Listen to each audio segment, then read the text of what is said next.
Dear students, आज population interaction का last lecture है हम लोगों का।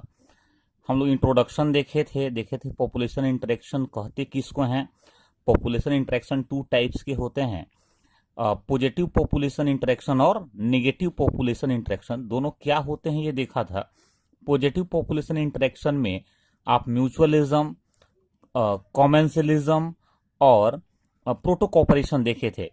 आज के लेक्चर में हम लोग नेगेटिव पॉपुलेशन इंटरेक्शन को कवर करने वाले हैं। थोड़ा सा रिकॉल करिए, नेगेटिव पॉपुलेशन इंटरेक्शन होता क्या है। तो बोले थे कि दो जीवों के बीच का एक अनोन्य क्रिया या इंटरेक्शन जिसमें कम से कम एक ऑर्गेनिज्म को निश्चित ही हार्म हो जाता है, हानि होती है, उसे निगेटिव पॉपुलेशन इंटरेक्शन कहा जाता है। अब ये निगेटिव पॉपुलेशन इंटरेक्शन जो है वो 4 टाइप्स के होते हैं, 4 प्रकार के होते हैं, जिनको एक एक करके हम लोग कवर करने वाले हैं। फर्स्ट पर फोकस करो अगर, तो फर्स्ट निगेटिव पॉपुलेशन इंटरेक्शन है कंपटीशन। कंपटीशन जिसको हिंदी में आप प्रतिस्पर्धा भी कहते हैं। अब प्रतिस्पर्धा या कंपटीशन होता क्या है ये अगर समझा जाए तो कोई भी संसाधन या रिसोर्सेस अगर सीमित हो, लिमिटेड हो, और उसको पाने के लिए कई ऑर्गेनिज्म अगर आपस में फाइट करते हो, लड़ाई करते हो, संघर्ष करते हो, तब हम लोग उसे क्या कहेंगे?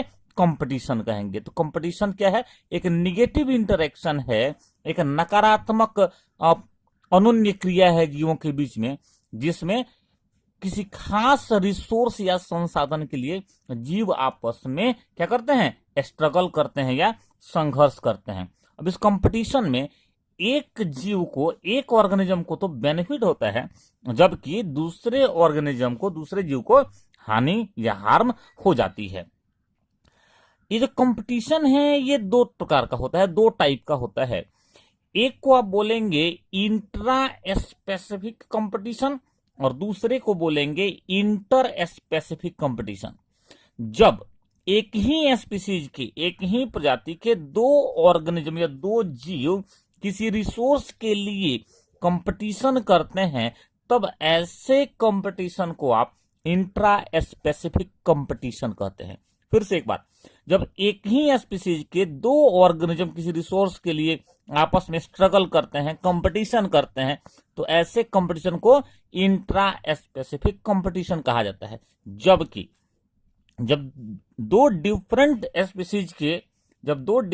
स्पीसीज के इंडिविजुअल या सदस्य एक रिसोर्स के लिए, किसी खास संसाधन के लिए आपस में कंपटीशन करते हैं, तब वैसे कंपटीशन को आप इंटर स्पेसिफिक कंपटीशन कहते हैं। इस इंटर स्पेसिफिक कंपटीशन का काफी महत्व है। इसी के कारण आप पढ़ेंगे इवोल्यूशन चैप्टर में, इसी के कारण क्या हुआ है? ऑर्गेनिक इवोल्यूशन हुआ है। मतलब जीवों से नए प्रकार के जीवों की उत्पत्ति हुई है, ऑर्गेनिज्म से नए टाइप के ऑर्गेनिज्म की उत्पत्ति हुई है। ऑर्गेनिक इवोल्यूशन एक बड़ा सेगमेंट है इवोल्यूशन चैप्टर में, जिसको हम अलग से कवर करेंगे। अब इस कंपटीशन वाले टॉपिक में एक हम लोग को प्रिंसिपल पढ़ना है, Gauss's competitive exclusion principle. Gauss's competitive exclusion principle. अब ये क्या कहता है? ये गॉसेस प्रिंसिपल क्या कहता है? तो बोलता है कि जब 2 क्लोजली रिलेटेड स्पीसीज होते हैं, 2 निकट संबंधित जब प्रजातियां होती हैं, और वो सेम रिसोर्स के लिए, समान संसाधन के लिए आपस में अगर कंपीट करती हैं, आपस में अगर प्रतिस्पर्धा करती हैं, तो दोनों प्रजातियां लंबे समय तक एक साथ जीवित नहीं रह सकती हैं। नहीं, क्या होगा? उनमें से जो कमजोर होगा, जो इंफीरियर होगा, वो समय के साथ क्या हो जाएगा? एलिमिनेट हो जाएगा, मतलब समाप्त हो जाएगा, बाहर हो जाएगा। ठीक है, तो याद रखिएगा, Gauss's competitive exclusion principle. 2 closely related species competing for the same resources cannot coexist infinitely, and the competitively inferior one will be eliminated eventually. जो कमजोर होगा वो समय के साथ क्या हो जाएगा? समाप्त हो जाएगा। ये कंपटीशन था नेगेटिव पॉपुलेशन इंटरेक्शन में first. Second negative population interaction जो आपको याद रखना है वो है प्रीडेशन। प्रीडेशन शिकार नहीं, इसमें क्या होता है तो जरा सोच के देखो, एक ऑर्गेनिज्म, एक जीव जिसे हम लोग प्रीडेटर कहते हैं, एक जीव जिसे हम प्रीडेटर कहते हैं, वह दूसरे जीव को, अदर ऑर्गेनिज्म को, दूसरे जीव को जिसे प्रे कहा जाएगा, उसको मार करके खा जाता है। प्रीडेशन एक ऐसा निगेटिव पॉपुलेशन इंटरेक्शन है जिसमें एक ऑर्गेनिज्म प्रीडेटर दूसरे ऑर्गेनिज्म अर्थात प्रे को मारकर खा जाता है। ठीक है, इसमें प्रीडेटर को जो मार के खा रहा है उसको तो बेनिफिट हुआ, उसको तो लाभ हुआ, लेकिन जो प्रे है उसका क्या हो गया, उसका तो कंप्लीट हार्म हो गया, उसको पूर्ण क्या हो गई, हानि हो गई। ठीक है, अब देखो यहां पे क्या है, जितने भी हर्बीवोर्स हैं, हर्बीवोर्स बोलते हैं हम लोग प्लांट को, पौधों को खाने वाले ऑर्गेनिज्म को, जीवों को, जितने भी हर्बीवोर्स हैं वो सब के सब प्रीडेटर हैं, वो प्लांट को खा रहे हैं। जितने भी कार्निवोर्स हैं, मांसाहारी जिसको बोलते हैं, जितने भी कार्निवोर्स हैं वो सब के सब क्या हैं, प्रीडेटर्स हैं। यहाँ पे हर्बीवोर्स के लिए हम लोग एक और टर्म यूज किए हैं, फाइटोफैगस। फैगस का मतलब खाने वाला, फाइटो का मतलब प्लांट, प्लांट को खाने वाले को हम लोग क्या बोल रहे हैं, फाइटोफैगस। और ये फाइटोफैगस हैं क्या, तो हर्बीवोर्स हैं। चलिए, इस प्रीडेशन से क्या फायदा है, नहीं इकोसिस्टम में क्या फायदा है प्रीडेशन से, तो अब देखेंगे कि प्रीडेटर क्या करते हैं, कंट्रोल करते हैं प्रे के पॉपुलेशन को। नहीं, अगर प्रे की संख्या बहुत बढ़ गई है तो ये प्रीडेटर क्या करते हैं, उनको खा करके उनके पॉपुलेशन को कंट्रोल कर देते हैं। तो एक बेनिफिट है। आप लोग बायोलॉजिकल कंट्रोल या बायो कंट्रोल एजेंट पढ़े थे, नहीं आपको बताया था उस टाइम में कि ये बायो कंट्रोल जो मेथड है वह किस पर डिपेंड करता है, तो प्रीडेटर के एबिलिटी पर डिपेंड करता है, प्रीडेटर की क्षमता पर निर्भर करता है कि वह प्रे के पॉपुलेशन को कैसे नियंत्रित करता है या रेगुलेट करता है। तो ये प्रीडेशन है। इसके अतिरिक्त, इसके अलावा आप लोगों को पारासिटिज्म कवर करना है। पारासिटिज्म, तो ये पारासिटिज्म क्या है जरा समझना, परजीविता इसको हिंदी में बोलेंगे हम लोग।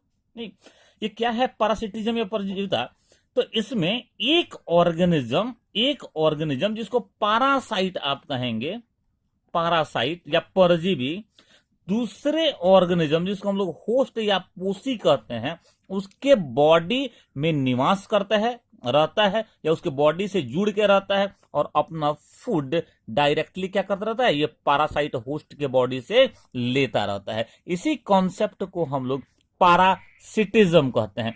An organism called parasite directly obtains its food from the body of other organism called host. Host के बॉडी से पारासाइट क्या करते रहते हैं, तो अपना फूड डायरेक्टली लेते रहते हैं। आप ध्यान रखिएगा एक बात यहां पर कि जितने भी पारासाइट्स होते हैं उनमें देखा गया है कि उनमें डाइजेस्टिव सिस्टम एब्सेंट होता है, नहीं होता है। पचाने वाला जो सिस्टम होता है, पाचन तंत्र जिसको आप बोलते हैं डाइजेस्टिव सिस्टम, वो एब्सेंट होता है। क्यों पारासाइट या परजीवी में डाइजेस्टिव सिस्टम एब्सेंट होता है, अनुपस्थित होता है, तो ऐसे समझ के देखो कि जो होस्ट है वो फूड को डाइजेस्ट कर ले रहा है, पचा ले रहा है, नहीं, और वो फूड एसिमिलेट होकर के होस्ट के बॉडी में पहुंच रहा है, और वहां से ये पारासाइट क्या करते हैं, डायरेक्टली डाइजेस्टेड फूड को ले लेते हैं। इसलिए इनको फूड को फर्दर डाइजेस्ट करने की, आगे उसको पचाने की आवश्यकता नहीं होती है। इसलिए आप याद रखेंगे कि पारासाइट्स में सामान्य रूप से डाइजेस्टिव सिस्टम एब्सेंट होते हैं। जो पारासाइट हैं ये टू टाइप्स के होते हैं। टाइप्स ऑफ पारासाइट्स में आप देखेंगे कि पारासाइट्स टू टाइप्स के होते हैं। आप एक को बोलेंगे एक्टोपारासाइट्स और दूसरे होते हैं इंडोपारासाइट्स। अब ये एक्टो और इंडोपारासाइट्स क्या हैं? एक्टोपारासाइट्स वैसे सारे पारासाइट जो अपने होस्ट के बॉडी के सरफेस पे रह के अपना फूड लेते हैं उनको एक्टोपारासाइट कहा जाता है। जैसे हमारे हेयर में लाइस रहते हैं, जू रहते हैं, तो हमारे बॉडी के सरफेस पर रख के क्या कर रहे हैं, अपना फूड ले रहे हैं, तो वो हो गए एक्टोपारासाइट। नहीं, जैसे आप देखेंगे कि जो डॉग्स होते हैं उनमें टिक लग जाते हैं, छोटे छोटे जो इंसेक्ट्स होते हैं, टिक्स होते हैं, वो लग जाते हैं, तो वो भी क्या है, एक्टोपारासाइट्स हैं। जबकि इंडोपारासाइट क्या है, तो वैसे पैरासाइट जो होस्ट के बॉडी के अंदर रह करके होस्ट से अपना फूड लेते रहते हैं, उन्हें इंडो पैरासाइट कहा जाता है। कई सारा आप याद करिए डिजीज आप जो पढ़े थे उसमें इंडो पैरासाइट्स के कारण होने वाले डिजीज थे, याद करो तो प्लाज्मोडियम को हम लोगों ने कहा था कि ये इंडो पैरासाइट होते हैं। एंटमीबा हिस्टोलिटिका को हमने कहा था कि ये इंडो पैरासाइट होते हैं। नहीं, वर्म्स जो हैं वो क्या होते हैं, इंडो पैरासाइट होते हैं। तो ये सारे ऑर्गेनिज्म क्या होते हैं बताओ, ऑर्गेनिज्म के बॉडी के अंदर मतलब होस्ट के या पोसी के बॉडी के अंदर आके अपना फूड लेते रहते हैं, उनको हम लोग इंडो पैरासाइट कह रहे हैं। इस पैरासिटिज्म में एक छोटा सा पॉइंट है जो आपको याद रखना है, ये आपसे एग्जाम में पूछ सकता है, ब्रूड पैरासिटिज्म। ब्रूड पैरासिटिज्म क्या है? तो आप सुने होंगे कि जो कक्कू होती हैं, कोयल, वो अपने अंडे को इंक्यूबेट नहीं करती हैं, मतलब अपने अंडे को अपने नेस्ट में अपने घोंसले में रख करके उससे चूजा नहीं निकालती हैं। वो क्या करती हैं, बहुत स्मार्ट होती हैं। वो क्या करती हैं कि अपने एग को क्रॉ या कौवे के नेस्ट में डाल देती हैं, और कौवा बेचारा क्या करता है, उन कक्कू के एग्स को इंक्यूबेट करता है और उसे चूजा निकालता है।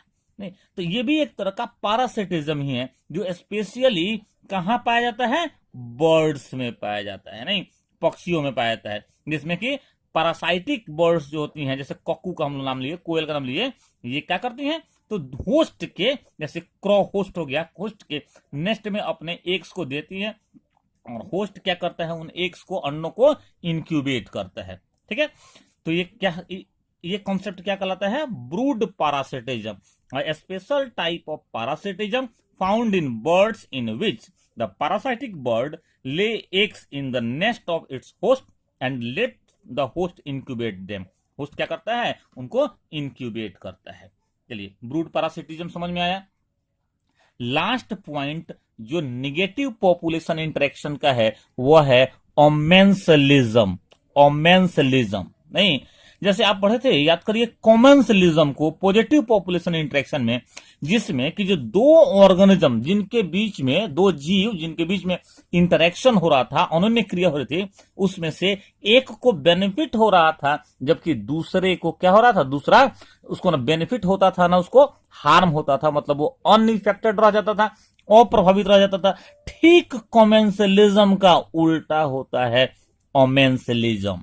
नहीं, ये क्या है, एक निगेटिव पॉपुलेशन इंटरेक्शन है दो स्पीसीज के ऑर्गेनिज्म के बीच में, जीवों के बीच में, जिसमें एक स्पीसीज को निश्चित ही हार्म हो जाता है, हानि हो जाती है, जबकि दूसरा अनइफेक्टेड रहता है, मतलब जो अदर स्पीसीज है उसको ना हार्म होता है ना बेनिफिट होता है, वो क्या रहता है, अप्रभावित रह जाता है। आप जानते हैं कि कई सारे ऐसे फंजाई हैं या बैक्टीरिया हैं जिनसे एंटीबायोटिक का प्रोडक्शन होता है। नहीं, एंटीबायोटिक जिनसे बनता है। अब जरा सोचिए, देखो, ऐसा कोई फंजाई हो, ऐसा कोई फंगल हाइफा हो जहां जो एंटीबायोटिक प्रोड्यूस करता हो, उसके सराउंडिंग में, उसके अगल बगल में रहने वाले बैक्टीरिया क्या हो जाएंगे, अपने आप ही डिस्ट्रॉय हो जाएंगे। तो इस फंजाई को तो कोई बेनिफिट नहीं हुआ, कोई हार्म भी नहीं हुआ, लेकिन बैक्टीरिया को क्या हो गया, हार्म हो गया, वो नष्ट हो गया। तो ये किसका एग्जाम्पल हो जाएगा, ओमेंसलिज्म का एग्जाम्पल हो जाएगा। इस तरह से हम लोग का ये चैप्टर जो है ऑर्गेनिज्म एंड पॉपुलेशन ये कवर हो गया है। कल से हम लोग थोड़ा क्वेश्चन आंसर देखेंगे।